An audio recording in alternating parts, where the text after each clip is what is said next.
ಇವತ್ತು ನಾನು ನಿಮ್ಮೆಲ್ಲರ ಜೊತೆ ರುಬ್ಬಿದ ಹುಳಿ ಮಾವಿನಕಾಯಿ ಚಿತ್ರಾನ್ನ ಹೇಗೆ ಮಾಡೋದು ಅಂತ ಹಂಚ್ಕೊಳ್ತಾ ಇದ್ದೀನಿ.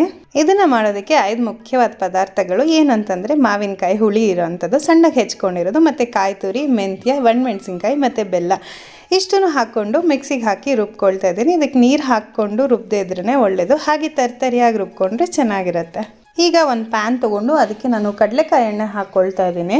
ಕಡಲೆಕಾಯಿ ಎಣ್ಣೆ ಹಾಕ್ಕೊಂಡ್ರೆ ರುಚಿ ಚೆನ್ನಾಗಿರುತ್ತೆ. ಸೊ ಹಾಗಾಗಿ ಎಣ್ಣೆ ಕಾದ್ಮೇಲೆ ಸಾಸಿವೆ, ಕಡಲೆಬೇಳೆ, ಉದ್ದಿನಬೇಳೆ, ಕಡಲೆ ಬೀಜ, ಕರಿಬೇವು, ಒಂಚೂರು ಅರಿಶಿನ ಇಷ್ಟನ್ನು ಹಾಕ್ಕೊಂಡು ಒಗ್ಗರಣೆ ಮಾಡ್ಕೊಳ್ತಾ ಇದ್ದೀನಿ.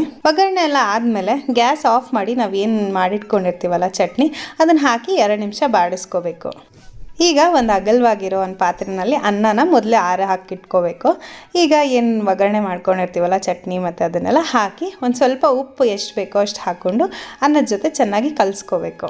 ಇಷ್ಟು ಮಾಡಿದ್ರೆ ರುಬ್ಬಿದ ಮಾವಿನಕಾಯಿ ಚಿತ್ರಾನ್ನ ರೆಡಿಯಾಗಿ ಹೋಗುತ್ತೆ.